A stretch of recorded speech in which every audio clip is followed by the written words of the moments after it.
Welcome back everyone. Today we're going to be making dad caps. This pattern works great with all fabrics and I'm going to be showing you a few different options later on in the video. And with the sewing tips I show you throughout this video, you're going to be making professional dad caps in no time. So grab that printable pattern and let's get started.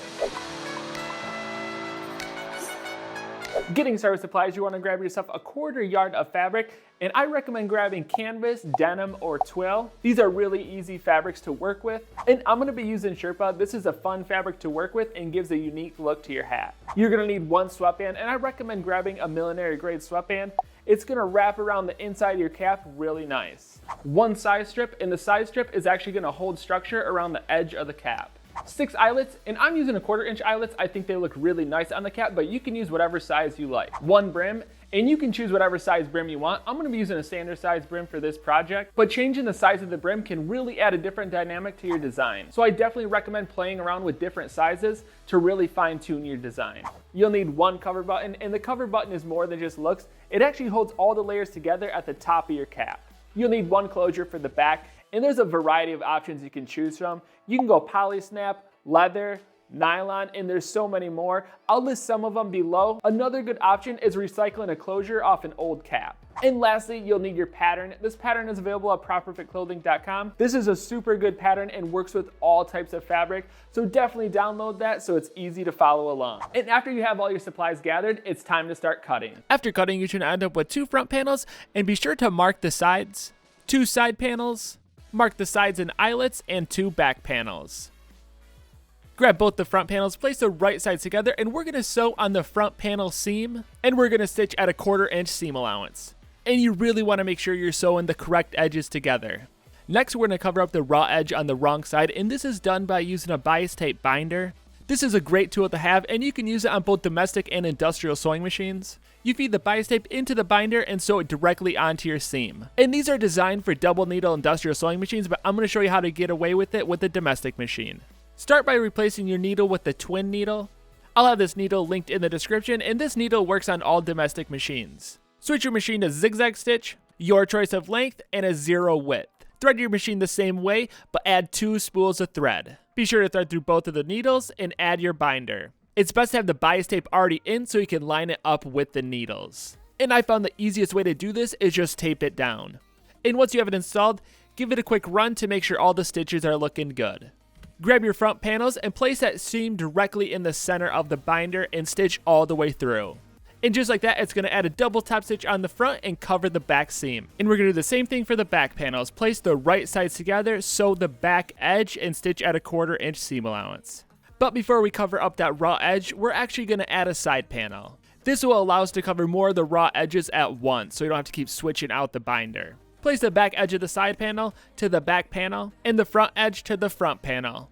Make sure the right sides are together and you have the correct edges lined up, and sew at a 1/4 inch seam allowance. And again, keeping that consistent seam allowance throughout these panels is really crucial for a nice fitting cap. After sewing the panels together, we're going to cover up those raw edges with our binder, and we can do more than one at a time. That's the biggest thing about this step. And I actually have an industrial machine dedicated to this step, so if you ever want to see a video on that, definitely comment below. Snip the ends flush with the panels and place the right sides together, lining up that top and side edges. Stitch the entire edge at a 1/4 inch seam allowance, and keep an eye on that center as you're sewing. You want that to be lined up as good as possible. And with the panels sewn together, we're going to use the binder one last time along that entire seam. It can get bulky in the center, so just take your time and go slow. And if sewn correctly, you should have a little opening at the top, and that's where you're going to place your cover button. And I like to do a quick once over to make sure all the seams are looking good. And from here, we're going to serge the bottom edge. If you don't have a serger, just use a zigzag stitch and go directly on that edge. This is going to seal off that bottom edge and prevent it from fraying or unraveling, depending on the fabric you're using. And as for the Sherpa, the raw edge is shed a ton, so this really helps out. Grab your size strip if you're using one, and we're going to place it on the bottom inside edge, avoiding the back opening. And I'm going to be using an edge stitch presser foot to help install it. It helps keep a nice consistent stitch. And go ahead and stitch as close as you can to that bottom edge all the way around. And the side strip will add a little bit of structure on that bottom edge. Snip the ends flush with the back opening, and your crown is getting pretty close to being complete. Next, we're going to seal off that raw edge on the back opening, and this can be done a few different ways. You can use pre-made bias tape, This is bias tape you buy in the store, and all you have to do is open it up and place it on that back edge. And once you have it on that back edge, you stitch it on and you're good to go. This is a quick and effective method. The second method is using a bias tape making kit, and this is the same thing, but you're actually making your own bias tape with the binders provided in the kit. You also have a presser foot to help install it. And this is a great solution for matching the bias tape fabric with your cap. What you need to do is cut your bias tape to the size of the folder you're using. Pull your bias tape through the binder and press it as it comes out the other side. And after making the bias tape, you add it the same way as the pre-made. The last method is using a double fold bias tape binder. You can use these on both domestic and industrial sewing machines. I prefer this method because you're skipping steps, you're sewing the bias tape directly onto your cap. And I recommend investing in whatever method works best for you. If you plan on making a lot of caps, it's probably best to get the bias tape binder.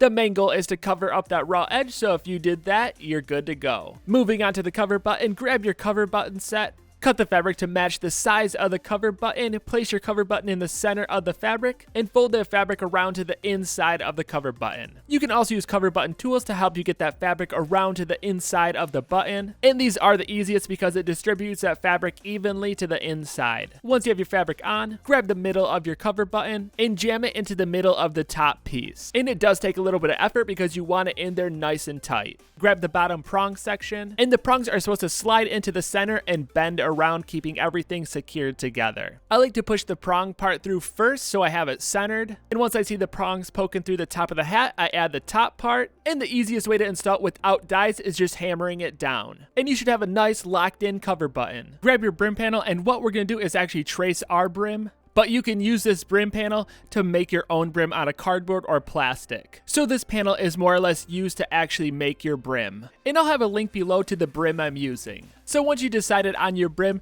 grab two pieces, place the right sides together, and make sure they're bigger than the brim. Trace the outside edge of the brim and stitch directly on that line. And tracing your brim is going to give you the most accurate sleeve. And after sewing the panels together, trim at 1/4 inch away from that seam. Add a few notches or slits on the curved areas.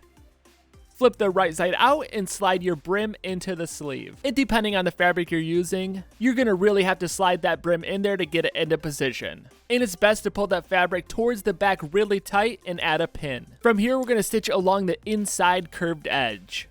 This is gonna help tighten that fabric up for when we add top stitches. And it's best to sew as close as you can to that brim. And once you're satisfied with the position and how tight the fabric is on, we're going to add our top stitches. I'm going to be using a stitch guide to help me with these stitches. This attachment allows me to sew perfect lines around that curve with consistent gaps in between. And these are mainly meant for industrial sewing machines because they're kind of big for domestic. But I have put them on domestic before. But I like to include this because I want to show you how to take your cap making skills to that next level. And this is such a good tool to have if you're looking at ramping up your production. And I'm using 2 layers of Sherpa. This is not the greatest idea because it turns out it's really thick and it's not really the look I'm going for. So I went ahead and changed it up with a layer of twill and Sherpa, and it turned out to the thickness I wanted it. And that's the big thing about these hats, is just experimenting to see what you really want. And they don't require a lot of fabric, so you can really have fun. You can stitch these on a domestic sewing machine without the guide. My machine went through the plastic brim totally fine.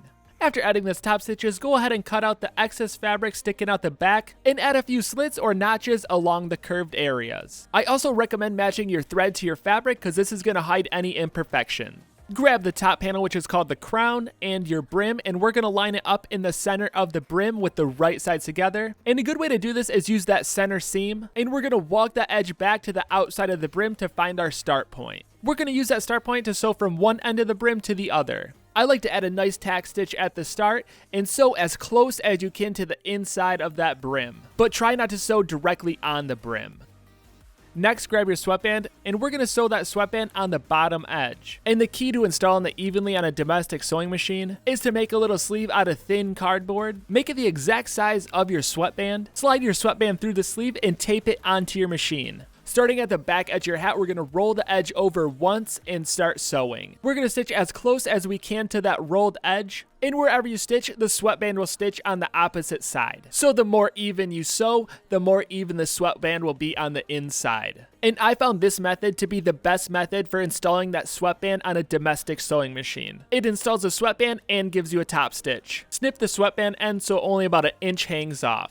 And what we're gonna do is roll those ends over and tuck them up into the hat. But before we do that, we're gonna pick our closure. And this typically depends on the style of hat you're trying to make. For this one, I'm going to use a nylon. So in between those folded layers, I slide 1/2 of my nylon clip closure. On the opposite side, I do the same thing. Fold it over and slide the other half of my closure. Once you have them in between the layers, we're going to do a tack stitch back and forth, securing the closure down. And that's all it takes to add your closure. It's super simple, and you can switch these out if you don't like what you added. To do that, all you have to do is de-thread and add a new closure. Lastly, we're going to add our eyelets for the ventilation. These are typically sewn on. If you forgot to mark them, it's totally fine. All you have to do is mark them at this point all the way around your cap. We're going to be using a 1/4 inch double-sided eyelets. Feed the top section through the hole you made.